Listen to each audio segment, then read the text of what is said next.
Break के बाद आप सभी दर्शकों का अन्नदाता में स्वागत है। तो चलिए अब रुक करते हैं अगली कड़ी की ओर।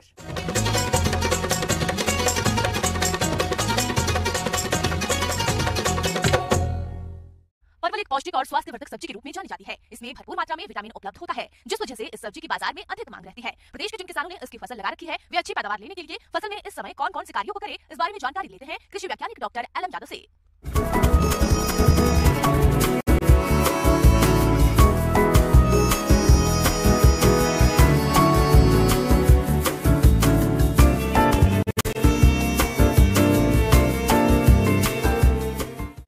देखिए, परवल स्वभाव से जो है ये बहुवर्षीय फसल है और जो किसान भाई इसकी फसल लगाए होंगे अमूमन हमारे लोग अक्टूबर नवंबर में लगा देते हैं और उसी समय जो मेन जो रिकमेंडेड है खाद और उर्वरक किसान भाई दिए होंगे।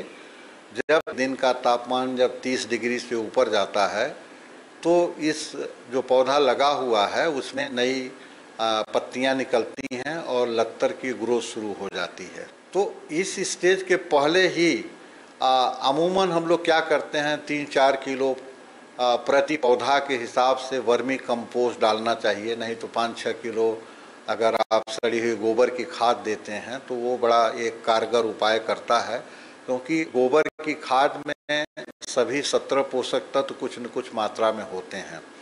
और बाकी कंपोस्ट या वर्मी कंपोस्ट देने के बाद लगभग आप कह सकते हैं 20 ग्राम प्रति पौधा यूरिया भी देना चाहिए। सिंगल सुपर फास्फेट वो करीब 40-50 ग्राम और म्यूरेट ऑफ पोटाश भी करीब 15 से 20 ग्राम। ये मिक्स करके जो थाला है उसको 1 फीट की दूरी पौधा से 1 फीट की दूरी बना के रिंग करके उसी में दे देना चाहिए कंपोस्ट देने के बाद। फिर हल्की सिंचाई करना चाहिए। ये अमूमन किसान भाई कर चुके होंगे और अगर नहीं किए हैं तो ऐसा कर लें। तो अब वो फलन की प्रक्रिया शुरू हो गई होगी। परवल के अच्छे विकास के लिए टपक सिंचाई में 1 से 2 लीटर पानी प्रतिदिन प्रत्येक पौधे के हिसाब से और परंपरागत सिंचाई के लिए 3 से 6 लीटर पानी प्रतिदिन प्रत्येक पौधे के हिसाब से पानी दें। परंपरागत सिंचाई की अपेक्षा सूक्ष्म सिंचाई के साथ बूंद बूंद सिंचाई से 18% तक उत्पादन वृद्धि तथा 40% तक पानी की बचत संभव है। खास करके लोग किसान भाई क्या करते हैं कि परमानेंट सीमेंट का पोल टाइप बना करके और तार से बांध करके उसके ऊपर परवल चढ़ा देते हैं। तो अब तापमान बढ़ रहा है और जब तापमान 35 डिग्री से ऊपर जाएगा तो ये डायोसियस नेचर का पौधा, इसमें मेल जो फूल होता है वो अलग पौधे पे आता है और फीमेल फूल अलग पौधे पे आता है और फीमेल से ही फलन होती है। इसलिए हम सुझाव देते हैं कि जब आप 10 पौधा फीमेल लगाते हैं तो उसके बाद 1 पौधा मेल लगाना चाहिए, तब वो परागण की क्रिया जो है सामान्य रूप से होती है। परवल में अलग अलग पौधों पर नर और मादा फूल उत्पन्न होते हैं। नर पुष्पों से फल नहीं बनते हैं, बल्कि वे मादा पुष्पों में परागण का कार्य करते हैं, जिसमें मादा पुष्पों से फल बनना संभव होता है। नर पुष्प बड़े और सफेद होते हैं, जबकि मादा पुष्प थोड़ा छोटा और सफेद होता है। इसके नीचे गर्भाशय जुड़ा रहता है, जो कुछ दिनों में परागण के बाद बढ़कर फल बन जाता है। इसलिए नर फूलों को तोड़कर मादा फूलों पर हाथ से परागण करना चाहिए, जिससे फल अधिक बनते हैं। लेकिन समस्या आती है, जो किसान भाई ऊपर पौधा लत्ती को चढ़ा देते हैं, जब 35 डिग्री से ऊपर तापमान जाता है तो परागण ठीक ठाक होता नहीं है, क्योंकि पॉलन ग्रेन जो है वो किसी ने हवा की मदद से या किसी मधुमक्खी या कोई कीड़े की मदद से वो फीमेल फ्लावर तक पहुंचता है।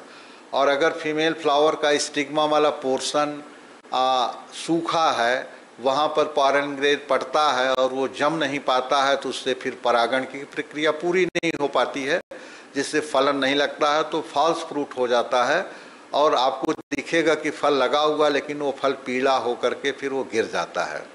ये सिर्फ और सिर्फ तापमान की वजह से ऐसा होता है। इसलिए किसान भाइयों को सुझाव है कि इसके लिए परेशान नहीं हो, थोड़ा फ्रीक्वेंट उनको इरिगेशन करना पड़ेगा। जब आप सिंचाई करते हैं तो ज़मीन के नीचे ह्यूमिडिटी बढ़ती है, जो परागण की प्रक्रिया को सुचारू रूप से होने में मदद करती है, उसमें फलन ज़्यादा होता है।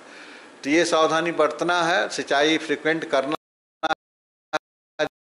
जिन्होंने ऊपर ढड्डी लगा के चढ़ा दिया है, कुछ स्टैंड तक उसमें अगर प्लानोफिक्स मिल जाता है, उसका छिड़काव करेंगे तो थोड़ी राहत मिल सकती है। लेकिन ये सब करने के बावजूद भी उसमें फॉल्स फ्रूटिंग ही आएगी, ज्यादातर उनके फलन में नुकसान होगा। उसका कोई उपचार ऐसा कुछ नहीं है। मिर्दरो मिल आसिता। पत्तियों की ऊपरी सतह पर पीले रंग के धब्बे बनते हैं। इन धब्बों के ठीक नीचे पत्ती की निचली सतह पर धूल रंग के फफूंद के जाल दिखाई पड़ते हैं। पत्तियां मर जाती है और पौधों के बढ़वार रुक जाती है। इसके निदान के लिए इंडोफिन M45 की 2 किलोग्राम मात्रा को 1000 लीटर पानी में घोलकर प्रति हेक्टेयर की दर से छिड़काव करना चाहिए। जाते हैं व्हाइट फ्लाई वगैरह लगती है तो आप उसमें कोई सिस्टेमिक दवाई जो है जो उपलब्ध हो मार्केट में, जिस भी नाम से हो, आपको मोनोसिल हो सकता है, रोगर हो सकता है, मेटासिस्टाक्स, अगर काफ़ी दवाइयाँ बैन भी हो चुकी हैं, इनका रिप्लेसमेंट जो दवा आई हो उसको 1.5 से 2 ml 1 लीटर पानी में घोल करके अगर वो छिड़काव करते हैं तो कीड़ा जो फल छेदक कीड़ा लगता है उसको चेक हो जाएगा।